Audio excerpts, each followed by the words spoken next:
Os... Oi, gente. Mais um programa aí, uma ideia do mesmo, né? Olha, algumas pessoas têm me perguntado por que eu abordo certos temas, tipo MMA, e até mesmo entrevisto esses lutadores, assim como eu estou tentando, não sei se eu já disse, também entrevistar o Sensei Lyoto, né, Machida, e já entrevistei o Sensei Shinzo. O que eu posso dizer a esse respeito é o seguinte: primeiro, as pessoas querem ouvir, elas querem saber, independente de eu gostar ou não dessa ramificação, as pessoas querem saber. E o que acontece é o seguinte: a partir do momento que o MMA existe, ele é sim uma forma de divulgação das artes marciais, é uma forma produtiva no que diz respeito à divulgação. Mas ali a gente não vê objetividade marcial, ali a gente não vê técnicas apuradíssimas, coisas que realmente, infelizmente, em função, da dificuldade de compreensão técnica, dificuldade de domínio da técnica, por vezes passa despercebido e até mesmo também acontece de cair no ridículo, cair no imaginário. Isso aí não existe, isso aí é coisa de filme. Existem técnicas que existem recursos técnicos que existem, recursos ligados à respiração, à meditação e tudo isso que realmente só vem com o tempo. E esses aspectos a gente não vai ver no MMA. A gente só vai ver realmente gente forte, gente preparada, gente corajosa, né? Mas se enfrentando ali. Mas a gente não vai ver uma objetividade marcial, a qual a arte marcial nasceu para ter, né? Ela nasceu para autodefesa, mas para ser objetiva. Até porque na Índia, na China, no Japão, não haviam homens fortes, né? Quer dizer, no popular, né, na sua grande maioria, esses povos eles não são fortes como, né, os europeus eram, né? Os povos nórdicos, os vikings, gente alta, gente grande. Então, o privilégio ali não era a força, né? Era realmente a criação técnica, da técnica, foi justamente para vencer a força, né? Inclusive, o pessoal do jiu-jitsu aqui no Brasil, né, o mestre Hélio Gracie, aprimorou o chão ali para ele, né? Que é um processo natural, inclusive, da coisa, né? Se a gente tem um estilo que a gente pratica durante alguns anos, a tendência é a gente, não digo obrigatoriamente criar uma metodologia própria, mas a gente fazer do nosso jeito uma coisa que é uniforme. Ou seja, a gente aprende uma técnica uniforme e pratica ela de uma maneira mais pessoal, dá o seu jeito, sem necessariamente descaracterizar. Foi o que naturalmente o mestre Hélio Gracie fez, né? O que ele fez? Ele aprimorou para ele a técnica de chão do antigo Jujutsu, porque o mestre Mitsui Maeda nada mais fez do que trazer a primeira versão do judô, né, antigo, que veio parar aqui com ele, que depois a Kodokan mudou todo o esquema de regras, isso, aquilo, tirou uma técnica, outra ali e tal, e a coisa foi ficando mais esportiva, né? Embora eu não esteja fazendo o judô, eu conheci alguns mestres que realmente são feras e sabem o chão que o jiu-jitsu aqui, né, trabalha.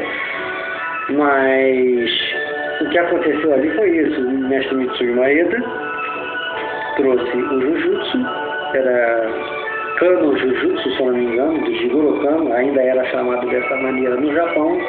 Quando ele saiu de lá ainda estava assim a coisa, pelo que eu andei lendo, andei estudando, é por aí. E ele ensinou, né, para a família Gracie e para outras pessoas, né? Inclusive fiquei sabendo há pouco tempo que aqui no Rio de Janeiro, não sei, se não me engano, era em Bento Ribeiro, tinha um aluno, né, o Sensei Fada, né, que ele era aluno de pessoas ligadas, que tinham aprendido, no caso. Ele foi aluno de alunos do mestre Maeda, assim como os deles. E teria até, inclusive, naquela época antiga, aqui no Rio de Janeiro, um desafio dele, né, do mestre Fada, contra os Gracie, parece que ele até teria vencido, é o que eu li. Não posso afirmar porque eu não sei, não estou por dentro. Então, o que se fala sobre judô e jiu-jitsu aqui no Brasil, por exemplo, entrando um pouquinho nesse assunto, pelo que eu sei, é que eles aprenderam o jiu-jitsu antigo, que ainda era chamado de Kano Jiu-Jitsu, né? Ou Jiu-Jitsu Kano. Tinha o sobrenome do mestre Jigoro Kano, pai do judô. Então, agora, por isso que a gente, é possível nós vemos vídeos do mestre Carlos Gracie, pessoal da antiga Gracie, jogando muito, projetando, né, a parte de Nageuazá, né, não só Neuazá. Então, tiveram essa oportunidade e eu acho que por isso que se mantém chamando de jiu-jitsu. Que, inclusive,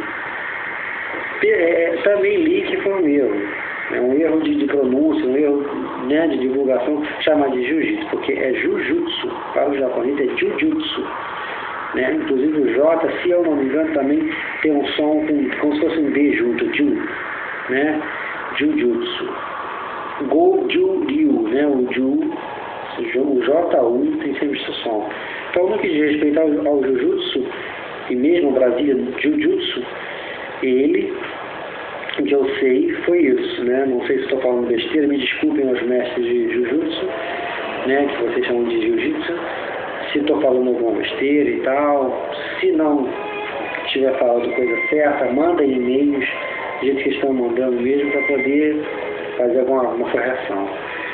Então, voltando ao MMA, o meu interesse é, primeiro, divulgar, porque as pessoas vão querer sempre saber desse meio também, dessa ramificação, e divulgar o trabalho de certos mestres ou certos professores de karatê que entram em tal formato. Porque até então o karatê ele era, digamos que, carente nesse aspecto. O karatê ele estava carente no que diz respeito a aparecer para o grande público, para as pessoas, e principalmente dentro do formato, que é o foco central. Né? Hoje em dia, o foco central das artes marciais, querendo ou não, os mestres tradicionais, né, profissionais e tudo, é ali, MMA. Né? Então, esteja sendo divulgado de maneira errada ou certa, é ali. Né? O que eu costumo dizer, não sei se já falei em outros programas aqui, é que eu acho que só divulgar aquele aspecto marcial, só o lado mais, digamos, violento, mais ruim, mais bronco, eu acho que para a criança que esteja vendo em casa, né, aquilo hoje em dia que a Globo abraçou a ideia, né, eu acho que fica uma coisa assim, só um aspecto das artes marciais, e eu não acho legal isso. Eu particularmente não acho legal. Eu acho que tem que se mostrar, né, a parte filosófica, tentar se aproximar, né, da parte técnica. Inclusive, uma vez eu estava prestes a ter o primeiro UFC Brasil, aqui no Rio. Eu não lembro se era o Sport TV ou uma matéria do Combate, né, do canal Combate, eu não lembro. Eles estavam praticando jiu-jitsu, não sei se ele faz aquele programa, porque eu não tenho esse canal, por acaso um dia eu vi. E o que acontece? Ele estava como repórter entrevistando, né, o pessoal, e de repente ele foi parar num dojo de Atemi Jutsu, né, que eles devem chamar de Atemi Jutsu, não lembro agora. E o cara ficou assim, nossa, então, é um outro pedaço do jiu-jitsu que a gente, né, está aprendendo aí, que parece que com o tempo desfragmentou e tal, a gente tem que procurar as técnicas e tudo. Uma visão dela. E ele mostrava coisas que tem no karatê, inclusive o próprio Makiwara, esse profissional de Atemi Jitsu lá, ele mostrava o Makiwara e tal, bate de uma maneira totalmente diferente do adequado para o modo do karatê, né? Até porque é um instrumento, sim, do karatê do karatê de Okinawa, inclusive. Eu acho que esse negócio de dar interpretação própria, né? Mas quem sou eu? O que acontece é o seguinte, corrigindo, interpretação própria de como usar o equipamento de treino, né? Querer modernizar e perder a essência também não dá, né? Então ele ficava assim besta com as, né? Tipo assim, tinha umas quedas que ele caía com índice, otoche índice, aqui no externo, tinha uns recursos assim, típicos, né? De quem conhece a TNI, como a gente do Karatê, mesclado a técnicas parecidas com a do judô, do jiu-jitsu de chão, né? Então é uma coisa engraçada, porque a gente vê aí que se o pessoal do jiu-jitsu, por exemplo, procurasse o karatê-do, tá?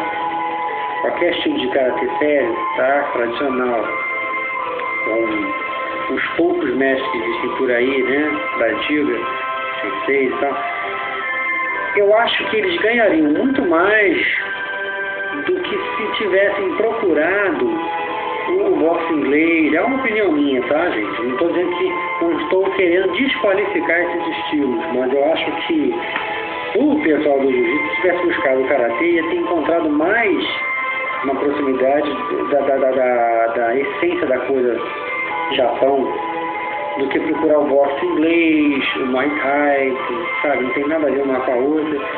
Mas aí cai naquele velho problema, né? De que o povão, ele quer uma coisa mais fácil de aprendizagem, né? Hoje em dia o jovem se matricula numa academia para fazer musculação, ele quer resultado rápido, ele não quer ficar anos ali malhando, sabe? Ele até vai ficar, mas tipo, ele quer o resultado logo, ele quer aparecer logo. É muito triste esse imediatismo, entendeu? E isso aí, creio eu, que seja culpa de uma criação errada também, sabe? Da geração dos nossos pais também, que foram repreendidos muito pela ditadura e tudo, e de repente agora tem, quer dizer, depois tiveram seus filhos, criaram assim, mais largado, e esses filhos, os nossos filhos, já têm 34 anos, né? Já poderia ter filho, no caso eu não tenho, mas a minha geração já tem filho, já cria pior ainda, e aí o que acontece geralmente é isso. Não tem paciência para fazer as coisas, faz quando quer e tudo. Então isso causa o quê? Isso causa essa coisa desse imediatismo, dessa falta de se aprofundar nas coisas, né? Então procura o quê? O boxe inglês, que é muito mais fácil de você entender a linguagem do boxe e mesclar com o judô ou o jiu-jitsu principalmente, do que você pegar o karatê, entender as bases, todo aquele sistema. O próprio Sensei Shinzo Matida falou para mim na entrevista, quem olhou o blog, quem conferiu isso no blog, pôde conferir isso, que ele fala que também não acredita muito que o karatê vai emplacar como mais uma arte marcial atuante no MMA, né? Então ele não crê justamente pela dificuldade. O karatê exige bases, compreensão totalmente diferente das artes que são divulgadas ali no MMA. E eu, lamentavelmente, também creio que realmente seja por aí. Então, não acredito que o karatê vai emplacar daquela forma. Eu acredito, sim, que as pessoas desse ambiente MMA e os leigos deem voltas para parar no mesmo ponto. Na década de 60 e 70, quando o karatê chegou, havia interesse grande em buscar o que estava vindo da Ásia, havia um respeito maior pelos próprios mestres daquela época, né? Hoje em dia, se o seu professor se chama Edson, você não vai chamar ele de sensei, você vai chamar de Edson. Quer dizer, sabe, é uma coisa que não é Budô. O Budô não tem isso, como eu mostrei no livro, né? Os segredos, né? Do dojo e etc. Ali fala muito disso, essa coisa de falta de respeito, a ética e tal. Se você não pega aquilo e coloca no dojo, realmente, me desculpem o pessoal que é nacionalista, que ama o Brasil, nesse aspecto o jiu-jitsu, nossa arte brasileira, mas se não tiver a metodologia do respeito, tá? Que eu particularmente acho que o japonês tem isso de bom, a cultura japonesa nas artes marciais, ela é muito presente, isso acrescenta. Então eu acho que Se não tiver aí, realmente a coisa tende a virar bagunça, que na década de 90, como eu cansei de falar, acabou gerando bad boys, falta de compreensão e tal, que por parte dos professores de jiu-jitsu acabou sendo, de alguns, não todos, claro, uma irresponsabilidade de deixar a coisa passar daquela forma.